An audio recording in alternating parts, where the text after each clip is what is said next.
buscar Levítico capítulo 13. Continuamos con el tema, la verdad sobre los diezmos y las ofrendas. Fíjense bien, el tema no es solo sobre el diezmo, sino también sobre las ofrendas. ¿Cómo debe uno ofrendar? ¿Cómo no debe ofrendar? O si debe hacerlo o no hacerlo. Cuando es que a veces hay muchas dudas con respecto a esto. Hay gente que dice, mire, si yo tengo que hacerlo, puedo hacerlo, debo hacerlo, porque no tengo, porque tengo mucho, debo dar de todo, debo dar poquito. Bueno, ofrendas especiales, ¿verdad? Que veces, mire, le doy ofrenda especial, no se la doy. Bueno, todo eso. A veces hay personas que he escuchado acá donde quizás uno invita a alguien a predicar o a cantar y le va a dar ofrenda y la persona dice no. Y dice la persona no me dé nada. Entonces el predicador que lo invitó le dice no me quite la bendición, y dice, agarra. Porque cuando uno le da, sí, a veces si uno le quita bien a la persona, si uno digamos que si uno no le da a la persona, entonces eso puede ser contraproducente. Uno tiene que darle, hermano, porque pues, el obrero es digno de su salario, ¿verdad? Ya sea predicador, cantante. Bueno, Levítico capítulo 13. Vamos a leer el versículo 4. Dice, y si en la piel de su cuerpo hubiera mancha blanca, pero que no pareciera más profunda que la piel, ni el pelo se hubiera vuelto blanco, entonces el sacerdote encerrará llegado por 7 días. Oremos. Señor, gracias te damos por tu palabra, háblanos al corazón y permite que podamos entender este mensaje y podamos poner en práctica todo aquello que tú nos mandas. En el nombre de Jesucristo te lo suplicamos. Amén y amén. Pueden sentarse. Hermanos, estamos...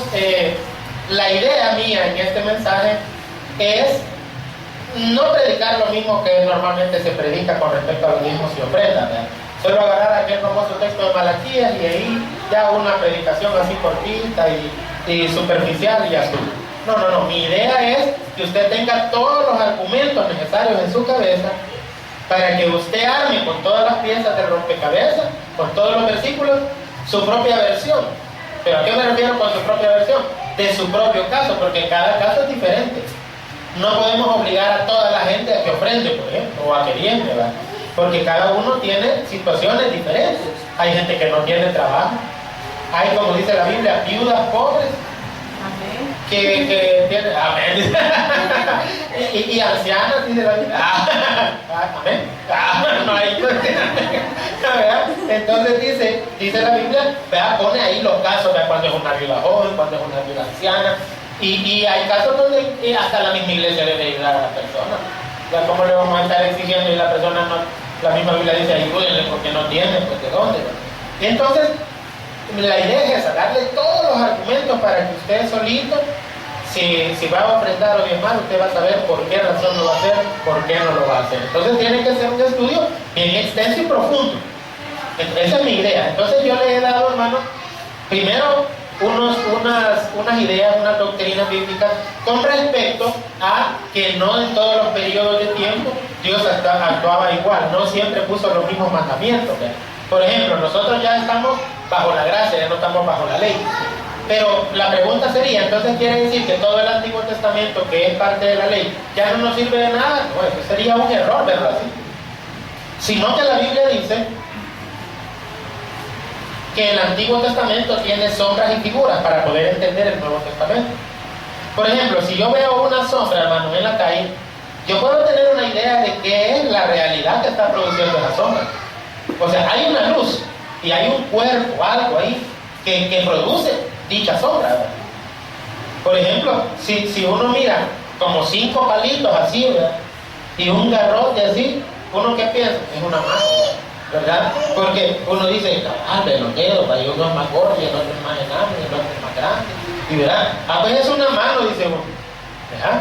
Y es humana porque tiene 5 dedos, ¿verdad? Si tuviera 3, fuera gallina. 3 tienen la gallina. A saber, 4 tienen, o 3. Sí, ¿verdad? Lo veo dudoso.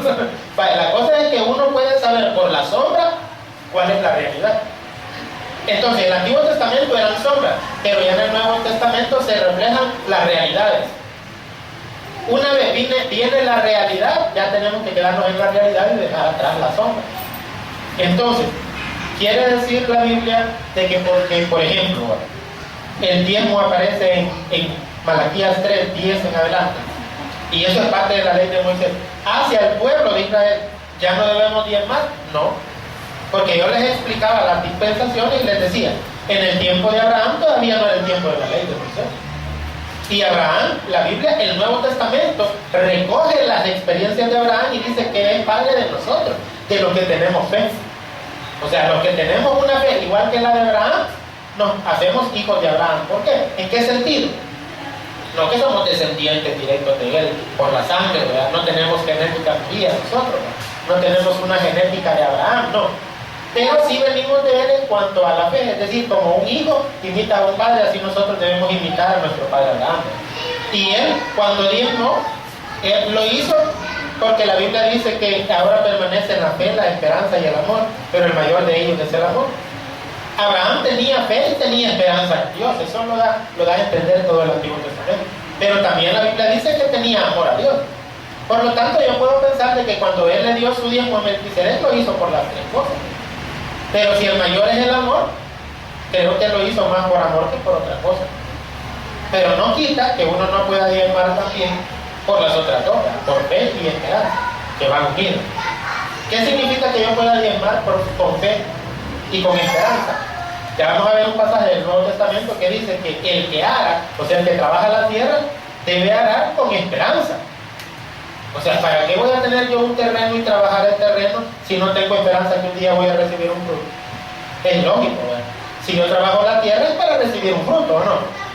Pues es igual, cuando nosotros ofrendamos, no es pecado que ofrendemos esperando recibir bendiciones de Dios, ¿ya? Pero no debe ser eso el punto principal. O sea, no debe dar uno solo para recibirlo, ¿ya? Sino que lo debe hacer más que todo por amor y para demostrarle a Dios el agradecimiento que tenemos, porque cuando Abraham diezmó, lo hizo porque ganó una batalla, ¿no? Y traía un botín y le dio a Melquisedec, y Melquisedec sacó pan y vino, y dijimos que Melquisedec es un símbolo de Cristo. Así como Melquisedec sacó pan y vino, así Cristo sacó pan y vino y dijo, este es mi cuerpo, este es mi sangre. O sea, si Cristo nos da su cuerpo y su sangre y nos da su vida, ¿es gran cosa si nosotros le damos lo material? Definitivamente que no, ¿verdad? Los diezmos y ofrendas que nosotros le podamos dar al Señor no llenan, ni siquiera pudieran satisfacer a Dios para pagarle lo que Él hizo, que fue dar lo más valioso que Él tenía, que fue que su Hijo. De tal manera amó Dios al mundo que ha dado a su Hijo, ¿ya? ¿Quién va a dar un hijo? Nadie. Entonces nosotros no damos a nuestros hijos, pero le damos una ofrenda al Señor. Le voy a poner una ilustración bien sencilla. ¿Se acuerdan que cuando en el pueblo de Israel, o allá en Egipto, mejor dicho, cuando ellos estaban cautivos, Dios mandó a un ángel a matar a todos los primogénitos? Esa es la última de las 10 plagas que Dios mandó a Egipto. Se llamaba la plaga de la muerte de los primogénitos. Y se iban a morir todos los egipcios, pero también se pudieron haber muerto el pueblo de Israel. ¿Y por qué en ninguna casa de los hijos de Israel hubo algún primogénito muerto? Bueno, dicho sea de paso, para aclarar, el primogénito es el primer hijo que tiene una familia. ¿Por qué en las casas donde estaba el pueblo de Israel no se murió ningún primogénito? ¿Por qué creen? ¿Será que Dios simplemente se hizo el disimulado? ¿Qué vio el ángel que llevaba la espada? ¿Qué vio en la puerta, afuera, para no entrar a la casa de los israelitas a matar? La sangre del cordero. Porque ellos mataban un cordero y pintaban con la sangre del cordero en la parte de afuera, y el ángel solo veía la sangre y se iba de paso, ¿sí o no? ¿Qué significa ese cordero que mataban? Simboliza a Cristo, ¿no? Dios a nosotros no nos aniquila porque Cristo murió por nosotros. ¿Me entienden cuál es la idea? Ahora, ¿pero qué hizo Dios después de eso? ¿Saben qué hizo Dios? Les digo, entonces, de ahora en adelante, como no murió ningún varón de los hijos de Israel, todo primer nacido en las casas son míos, dice Jesús. Todo varón que abriere matriz, o sea, y el que abre matriz es el primer hijo, ¿verdad? El que hace que la mujer, pues, físicamente, ¿verdad? Ya la mujer como dice ahí, ¿verdad? Abre matriz y tenía que dar una ofrenda. ¿Se acuerdan que José y María subieron a dar una ofrenda? Dice la Biblia que dieron una ofrenda conforme a la ley. Veámoslo, hermano. Lucas. Vámonos al libro de Lucas, Evangelio según San Lucas, Mateo, Marcos, Lucas. Tercer Evangelio. Ya le digo este versículo.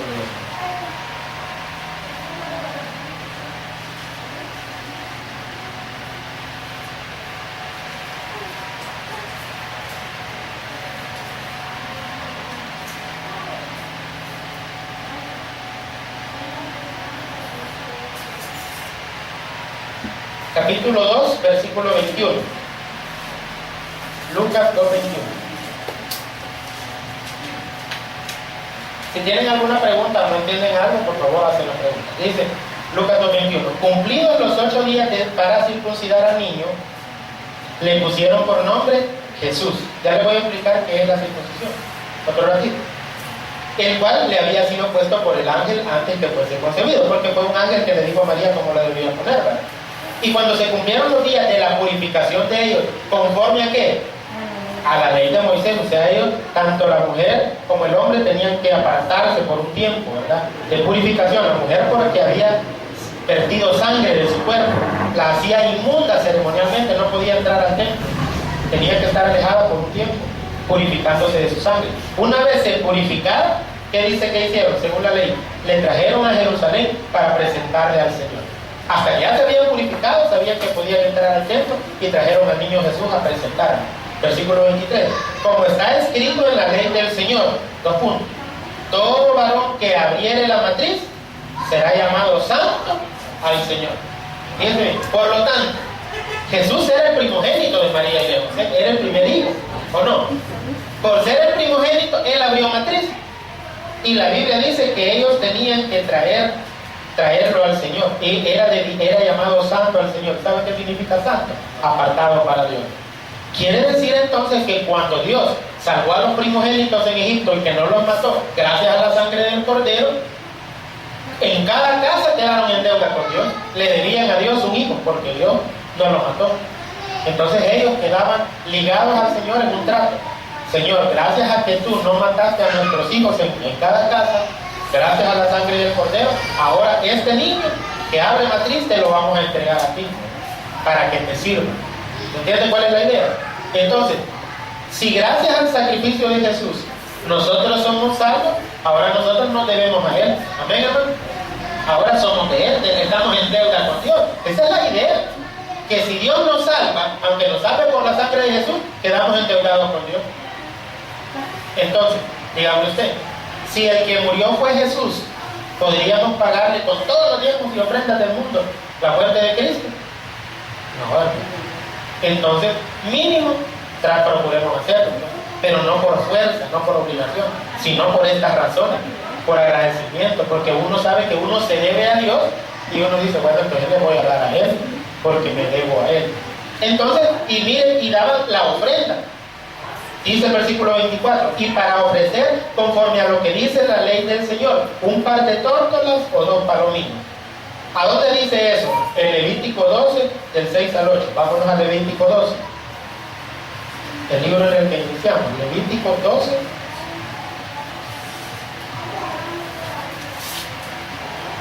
Del 6 al 8.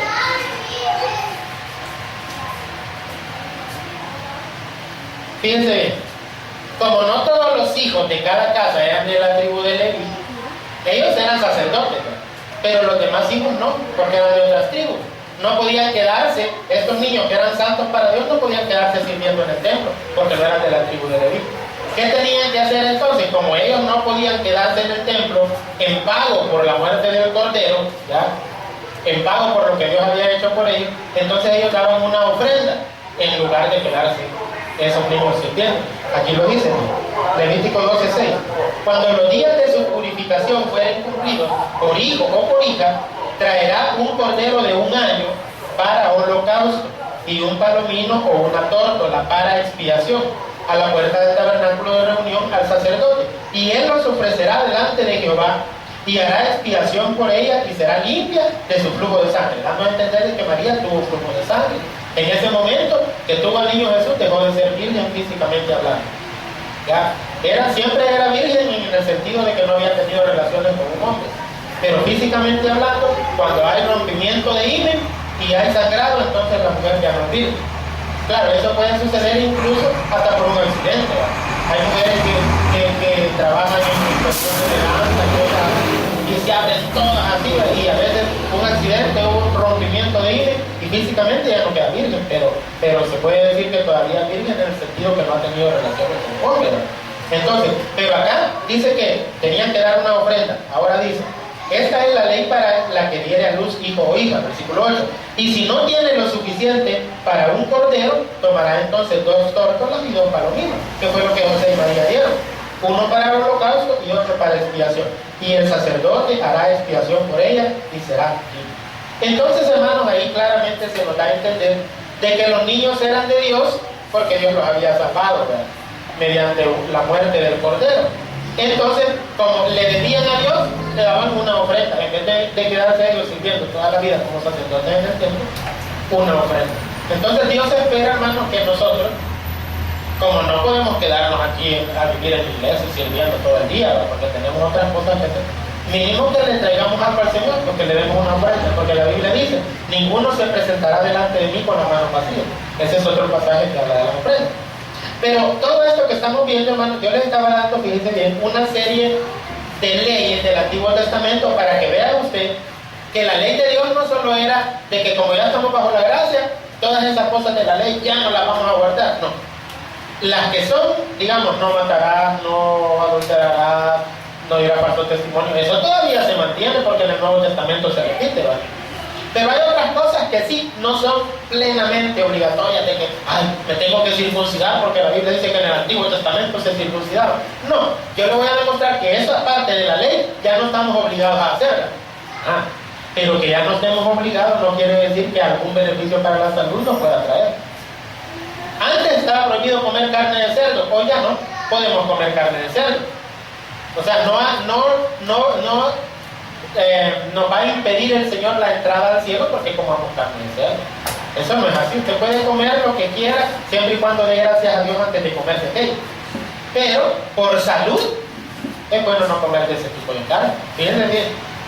O sea, podemos comer de todo, pero Dios cuando dio esas leyes las dio no solo por pura ley o solo por molestar, sino porque Dios sabía que esas leyes tenían algo de sabiduría, o sea, tenían mucha sabiduría, mejor dicho, detrás de ellas, y por eso Dios las ordenó. Cosas que hasta hoy en día la ciencia médica las entiende. Entonces yo le dije, por ejemplo, que hay que lavarse las manos por tocar muertos o enfermos. Eso lo vimos en Levítico capítulo de 13 al 15, número 19. Y no quiere decir que si uno ha tocado un muerto y en ese momento viene el rapto, uno no se va. No, eso es ilógico, hermano. ¿Me entiendes? Pero ¿por qué hay que hacerlo? Por motivos de salud, ¿verdad? Y esto los médicos lo han dicho también. El pueblo de Israel andaba en el desierto y tenían que deshacerse de la sangre de los animales y del excremento, porque eso puede causar también algunas enfermedades. Por eso Dios les dijo al pueblo de Israel cuando andaban en el desierto, anden una estaca. Cuando salgan al desierto a hacer sus necesidades, con la estaca cubren lo que han hecho, sus necesidades. ¿Por qué? Porque las moscas, hermanos, se paran en las heces y luego se paran en la comida y ahí vienen las enfermedades, ¿no? O sea, esos son, digamos, cosas como más fáciles de entender porque las prohibió el Señor, ¿verdad? Pero hay otras cosas que no son tan fáciles. Por ejemplo, aislar a un enfermo o a las cosas que ellos tocaran. Era algo bíblico. Veamos nuevamente Levítico capítulo 13. Levítico capítulo 13. A esto se le llama hoy en día médicamente cuarentena. Cuando dicen hay que poner en cuarentena todo el sector, dicen. O sea, hermanos, que nadie puede acercarse por ahí y a las personas que tienen la enfermedad o en el lugar por donde se cree que está el virus, lo aíslan, ¿ya? Aislar. Y eso aparece aquí en Levítico capítulo 13. Alguien pudiera decir, puchica Dios, ¿cómo es, verdad? Aislar al enfermo, eso es bien feo, que uno, se mira como que uno hace sección de personas, este está enfermo. No, es que Dios no lo decía por eso. Acordémonos, esta gente, por ejemplo, la lepra, se podía pasar. Por lo tanto, había que aislar al leproso, ¿no? Porque era una enfermedad infecto contagiosa. Pero no solo por eso. sino que porque ese enfermo también simbolizaba el pecado o el pecador. Y entonces uno tiene que estar alejado de personas que lo lleven por malos rumbos a uno. Por ejemplo, si yo he padecido de alcoholismo, no me voy a ir a meter en más y menos en esta fecha de 24 y 31 con los mismos cheros bolos de antes, pues, porque entonces lo más probable es que yo termine estirando la mano y cogiendo el codo para que quede bendecido todo, y yo todo tirado en la acera, ¿me entiendes?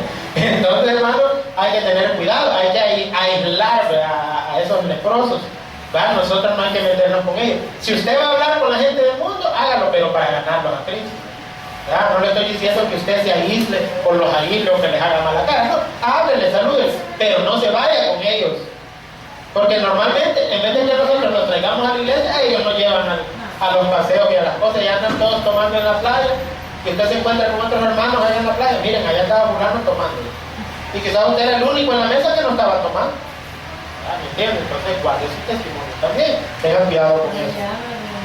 Decirle que a mí me vale lo que digan, pues no le debería valer, ¿verdad? No le debería valer, hermano, porque Dios quiere que guardemos el testimonio. Mire lo que dice Levítico 13:4. Si en la piel de su cuerpo hubiera mancha blanca, pero que no pareciera más profunda que la piel, ni el pelo se hubiera vuelto blanco, entonces el sacerdote encerrará al llegado por 7 días. Ya ven, lo ponían en cuarentena.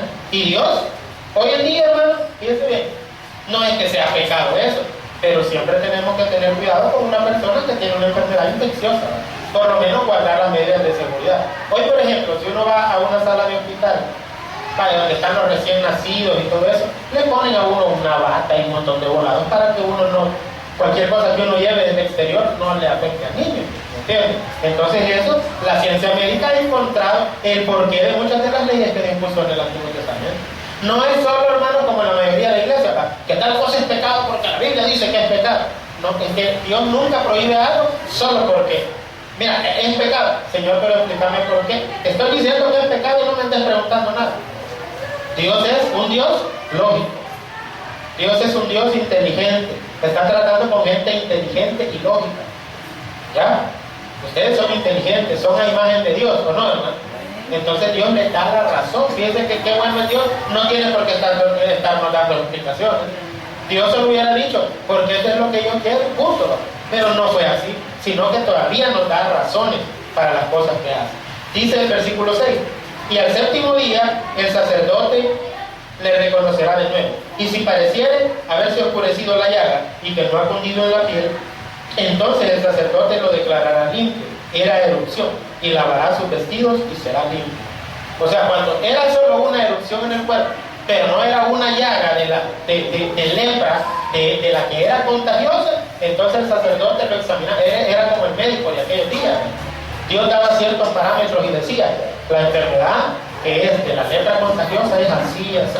Yo les insto que lean, mi hermano, no se aburran, ni se aburran, ¿verdad? Porque a veces, ay, que aburrido este volado, dicen algunos, porque yo ni le entiendo. No, lea, entre más lea, más le iré entendiendo. Aquí, hermano, en estos capítulos, Dios le da detalles a los sacerdotes de cuando era una enfermedad grave, contagiosa y cuando no lo era. Por eso decía, déjalo pasar otros 7 días. Claro, acordémonos que estamos hablando en un tiempo donde no había todo el material que tienen los médicos hoy en día, ¿verdad? Toda la ciencia no estaba desarrollada. Entonces Dios le decía, no, dejarlo en observación otros 7 días aislado. Después se presentará delante del sacerdote a ver cómo evolucionó la llaga. Si la llaga está más profunda y tiene tales características y se volvió blanca y esto y lo otro y cundió en la piel, es lepra, peligrosa, entonces ya tenés que dejarla ya aislada. Pero si es una cosa más sencilla, dice, ¿verdad? Entonces el sacerdote lo declarará limpio, pero eso sí, que lave su vestido. Solo era una erupción en la piel, ¿verdad? Ahí va dando los parámetros. Ahora, también, hermanos, la circuncisión. ¿Qué es la circuncisión? La circuncisión es una operación quirúrgica, una operación que le hacen a los niños, sobre todo del pueblo de Israel. Aún hoy en día el pueblo de Israel practica eso, la circuncisión. Al niño le quitan en su órgano reproductor masculino, le quitan una telita que tiene ahí. Entonces a eso la operación que se la hace alrededor de la punta de su pelo, a eso se le llama circuncisión. Una operación sencilla ¿ya? Para hoy en día. En aquellos tiempos, hermano, imagínense que no existía la anastasia, la anestesia, ¿verdad? ¿Y cómo calmaban el dolor? Es una cosa que cualquiera diría, uy, qué cruel, ¿verdad? No había anestesia, no había algo que pudiera calmar el dolor. Entonces, pero era necesario hacerla. ¿Pero por qué? ¿Por qué creen ustedes que Dios pidió que la hicieran? Fíjense que había otras naciones que lo hacían también. Pero Dios dijo, yo quiero, dijo, que mi pueblo Israel, como una señal del pacto que hemos hecho, que a todo varón, al 8º día de nacido, le hagan esta operación, le quiten eso, ¿verdad? Que se llama prepucio. Quítenle el prepucio de su órgano al niño, pero a los 8 días. Dios decía claramente a los 8 días. ¿Por qué Dios no dijo que a los 7 o a los 6 días? ¿Por qué no dijo a los 9 o a los 10 días? ¿Por qué a los 8? ¿Será que Dios era un Dios antojadizo? Que yo al 8º le voy a decir, ¿para qué? Ya que no. Vuelvo y repito, Dios es un Dios inteligente y lógico, Él sabe por qué hace las cosas. Y seríamos nosotros más inteligentes si obedeciéramos lo que Él nos manda, aunque no lo comprendamos. Porque téngalo por seguro que cuando Dios manda algo es porque Él sabe que así nos va a ir bien. Y lo entiende mejor que nosotros mismos. Siempre es mejor obedecer. Entonces, en esa operación de la circuncisión, no estamos obligados a hacerla. No significa que si no la hacemos no vamos a entrar al cielo. Se lo voy a comprobar. Hechos capítulo 15.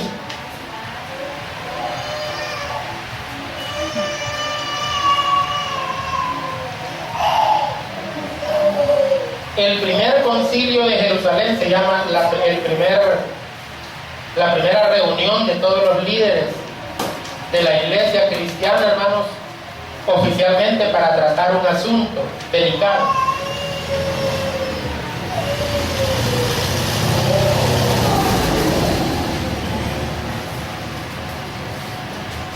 Se reunieron, hermanos, en Jerusalén para tratar este asunto. Miren lo que dice Hechos 15:1. Entonces algunos que venían de Judea, estamos hablando de cristianos, pero que se habían convertido desde el judaísmo, enseñaban a los hermanos así, bien, 2 puntos. Si no circuncidáis conforme al rito de Moisés, no podéis ser salvos. ¿Cuántas iglesias hay así hoy en día? Montones de iglesias hay así. Si no guarda el sábado, no se puede salvar. Ay, si come carne de cerdo. Ay, si en Semana Santa come torreja. Ay, de aquel que coma. Un montón de prohibiciones. Porque dice la ley de Moisés. Hermano, pero esas cosas de la ley de Moisés, ¿cuáles son de estricta obligación para hoy en día y cuáles no? Eso es lo que está usted aprendiendo en esta iglesia. No, en otra iglesia le van a decir simplemente, no lo haga porque ahí dijo Moisés. Pues sí, pero ¿y por qué? Pues? ¿Por qué no? Y punto. Aquí yo soy el pastor y yo sé más que usted. Así le dicen en las iglesias a uno, ¿sí o no? Y ya con eso lo dejan calladito a uno. Pues así debe ser. Uno es conformista. Todo lo que le dicen, así se lo traga a uno. Y no, averigüe, examine, lea para que no se lo enganche. Esto estaba en la ley, claro que sí. Y esta gente decía, como está en el Antiguo Testamento, el que no lo cumpla no puede ser salvo, porque ningún desobediente entrará en el reino de los cielos. Bien fácil, ¿va?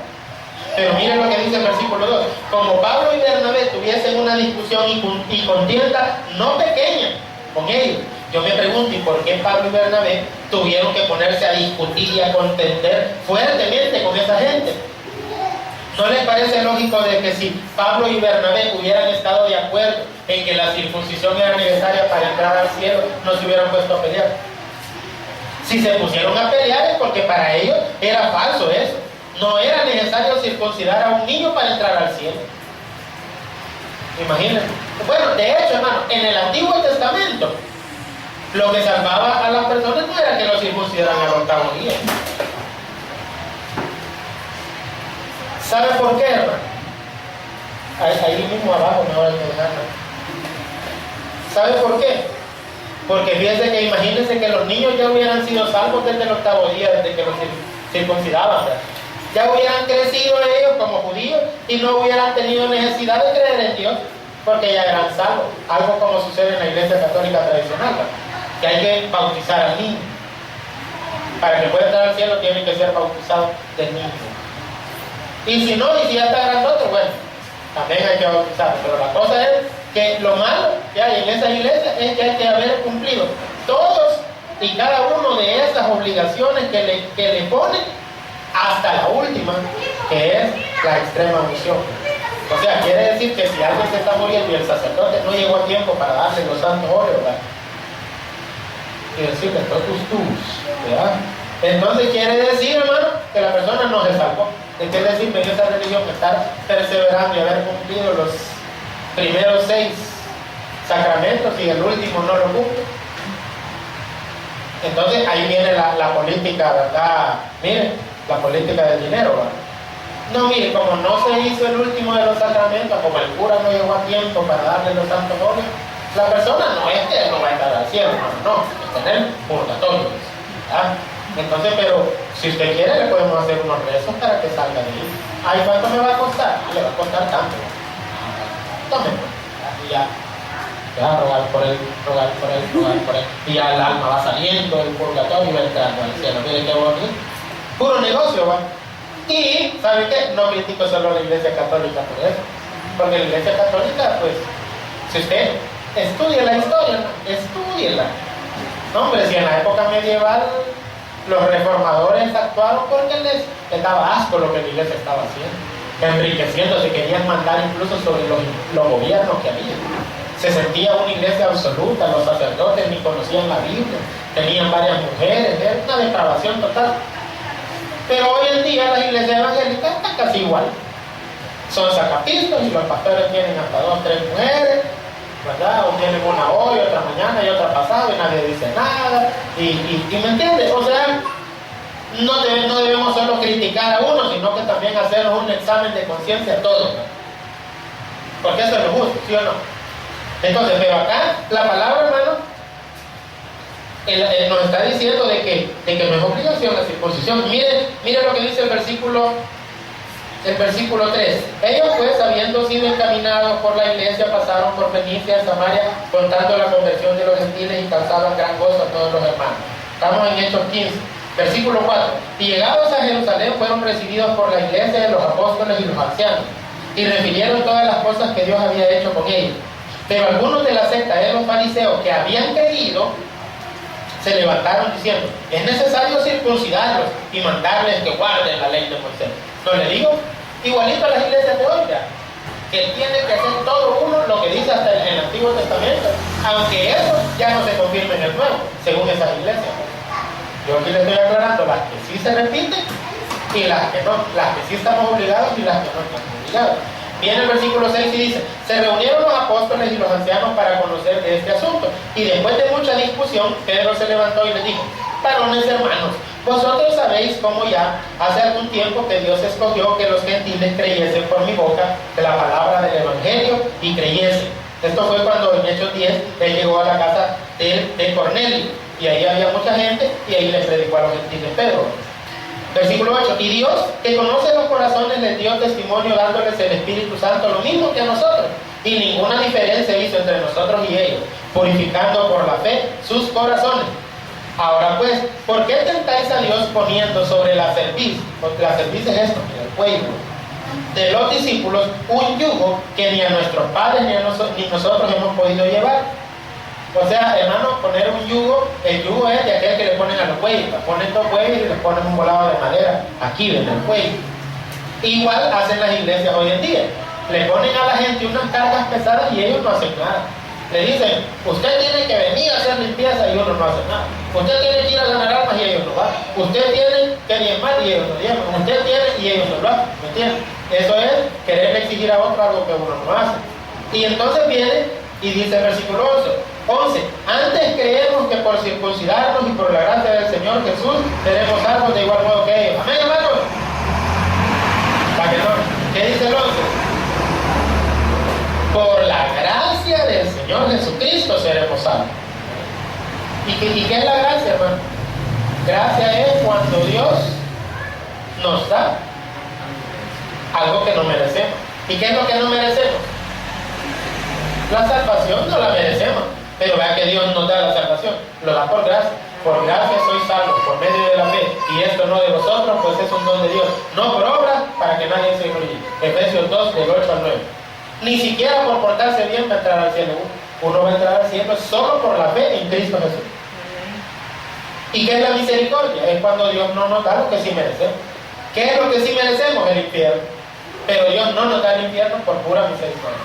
¿Ya? Entonces, dice que seremos salvos por la gracia, no por la circuncisión. Versículo 13. Dice, cuando ellos callaron, Jacobo, este es el hermano de Jesús. Jacobo, hermano de Jesús. Eso lo pueden encontrar en Mateo 13:55. Ahí aparece el nombre de Jacobo como uno de los hermanos de Jesús, o medio hermano, digamos, porque este era hijo de José y María. Jesús solo era hijo de María, ¿verdad? José era padre de crianza de Jesús, pero el verdadero padre de Jesús es Dios.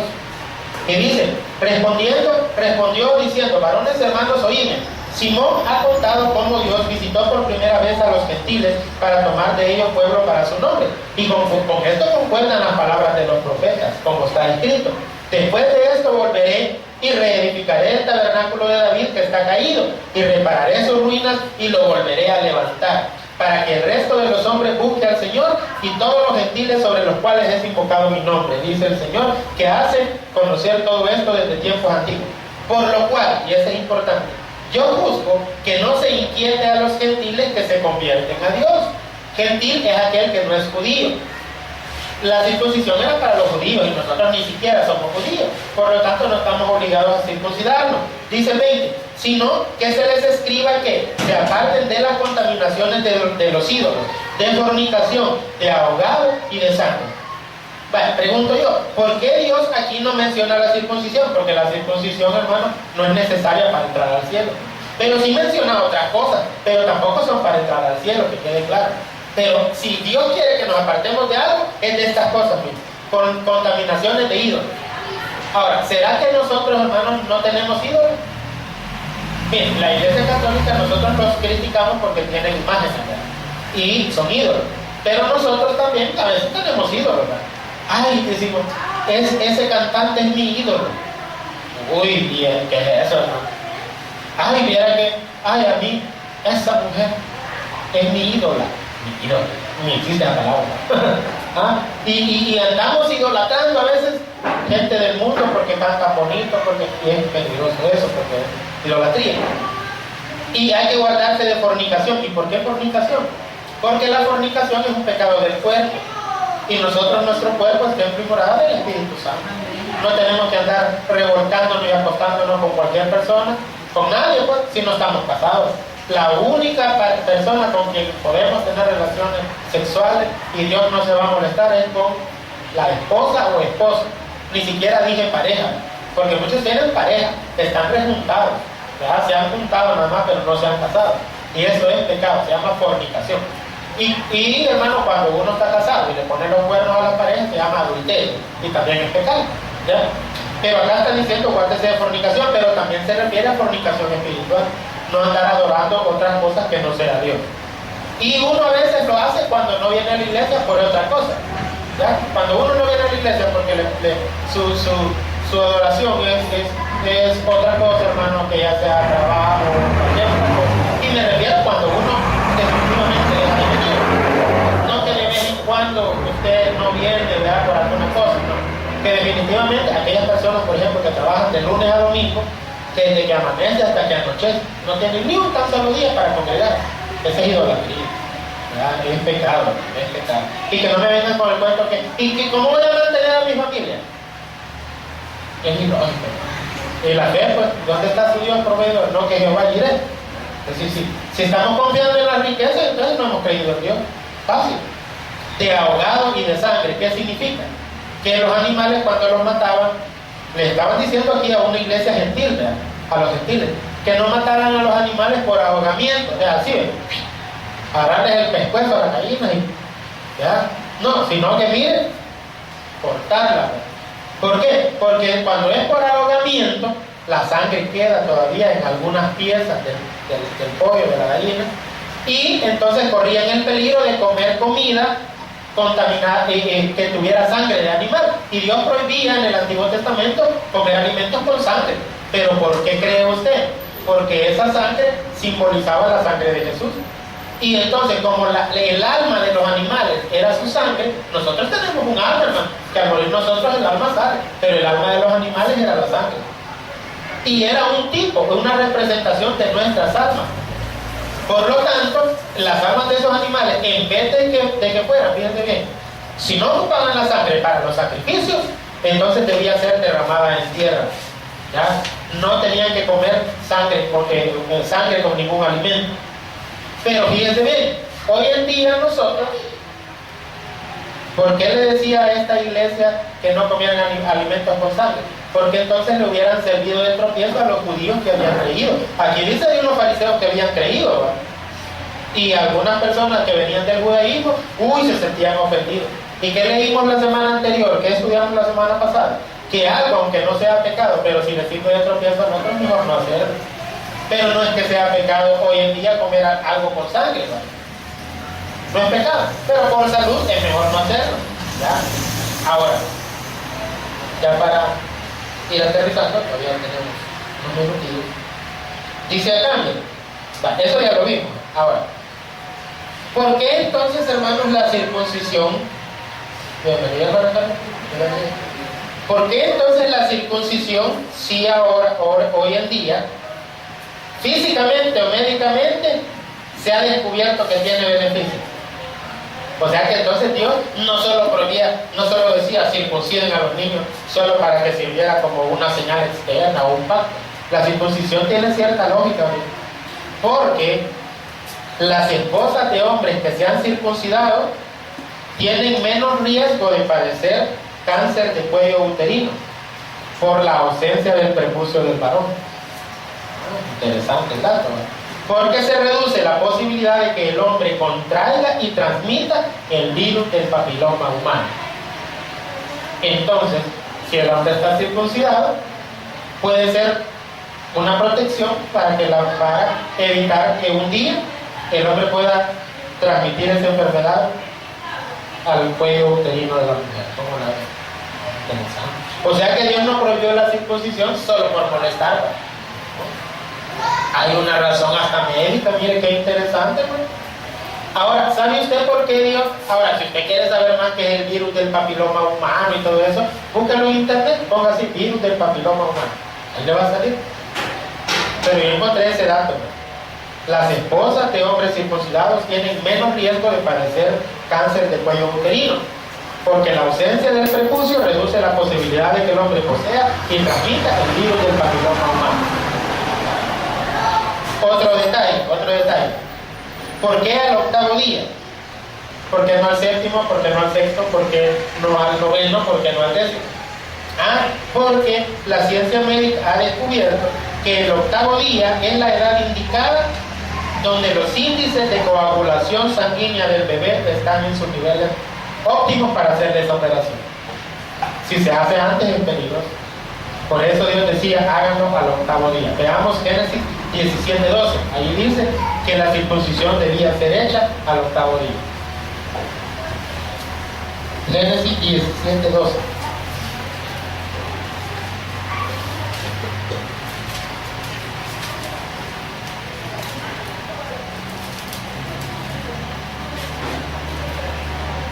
Y de edad de 8 días será circuncidado todo varón entre vosotros por vuestra generación, el nacido en casa y el comprado por dinero, cualquier extranjero que no fuera de tu linaje. ¿Lo dice o no lo dice, hermano? Al octavo día. Mire, Dios dio sus leyes con una gran sabiduría y el pueblo la guardaba, aún sin entender por qué todos esos detalles que Dios daba, la guardaba y les iba bien. El que guarda las cosas de Dios, aunque no sean obligatorias, ¿ya? Pero hay que examinar más entonces todo lo que decía la ley. Todas las leyes que Dios da, incluso en el Antiguo Testamento, hay que verlas y estudiarlas incluso científicamente, si no tienen algún otro beneficio. Si yo sé, por ejemplo, que tomar demasiado café o mucha Coca-Cola me hace daño, yo no veo ningún versículo que diga es pecado tomar café, no hay. O que diga es pecado tomar mucha Coca-Cola. No hay versículo que diga eso. Pero si yo hago un estudio científico y me da de que ciertas cantidades, pasándome de esa cantidad, me puede hacer daño, no lo voy a hacer. Porque voy a cuidar el templo del Espíritu Santo. ¿Sí o no, hermano? Mira, o sea, nunca sienta usted de que le están dando una orden. Ay, que molesta Dios, hombre, que solo son órdenes y órdenes, no, hombre. Hágalo y le va a ir bien. Va a estar hasta más saludable, más pollón. Y termino con este detalle. ¿Por qué la carne de cerdo, que es uno de los animales que la Biblia dice, yo no me quito ni con a parquearse? Bueno, normal, ya estoy terminando. ¿Por qué la carne de cerdo, hermano, es mejor no comerla? ¿Podemos comerla? Sí, porque ya no estamos bajo la ley. No hay nada que... hasta rica es. A ella no le gusta, pero a mí me gusta aquella volada, ¿cómo se llama? Lo que hace chicharrón, que rico, ¿ah? Sabrosón. Pero, también puede comer morón. Que no es la sangre de la... Ajá, pues sí, pero vale. Pero estamos viendo que según la ley ya no estamos obligados a que no lo podemos comer. Si usted ora, lo puede comer, no hay problema. Y usted pide purificación de sus alimentos y son purificados. Pero si alguien que para esa persona es pecado lo ve comiendo, se puede sentir mal. Entonces, si usted se lo quiere comer, cómaselo ahí en su casa, no le diga a nadie, ¿verdad? Tranquilito. Ahora, pero médicamente por salud mejor no se lo coma. Les voy a decir por qué. La carne de cerdo, por la cuestión de las bacterias o parásitos, produce lo que es el virus de la influenza, o sea, la gripe. La mayoría de las nuevas cepas mortales de la influenza se da por gentes que tienen contacto con cerdos y aves. Y el cerdo es el eslabón entre las aves y los humanos. Es decir, que las nuevas cepas de la gripe o de la influenza que se han descubierto a nivel mundial son en países como China o Hong Kong. Ahí han surgido. ¿Por qué? Porque son los lugares en que más se crían cerdos y aves, y el cerdo come cosas que las aves han contaminado con sus heces, y eso entonces cuando uno come la carne del cerdo va a ir todo eso que él se comió de lo que son las aves, se pasa y entonces el cerdo que uno se come es el eslabón entre las aves y uno, y eso produce la influenza. Entonces, ¿quiere usted estar libre de enfermedades? Bueno, si uno dice, esto me puede hacer daño a mi salud, no me lo como, pero no es que sea pecado. ¿De acuerdo?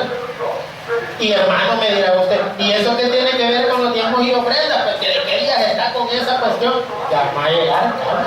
También en eso, cuando Dios lo ordenó, también Dios tenía otro objetivo más. Tenía un objetivo. No, Dios no necesita. ¿O será que Dios se ve enojar? Puchi, que estos no me quieren enriquecer a mí, hombre, no me quieren dar mi diezmo, pobre de mí. Ay, si Él es el dueño de todo, hermano, Él no necesita. Pero usted cree que solo por molestar nos dicen que hay que darle. No, eso es beneficioso hasta para nosotros. ¿Quiere saber por qué? Lo espero en la tarde, ¿verdad? Lo espero ahí en la tarde. Creo que vamos a avanzar un poco más para, hermanos, ir viendo que las leyes de Dios no son ilógicas, sino que tienen toda la lógica del universo. Démosle un aplauso al Señor y vamos a orar. Padre lindo, gracias te damos por este día precioso en el cual hemos predicado tu palabra. Llévanos también a nuestros hogares, Señor, y permite que por la tarde podamos tener un culto maravilloso, Señor, en compañía del resto de hermanos que aún falta que se incorporen. En el nombre poderoso de Jesús, amén y amén.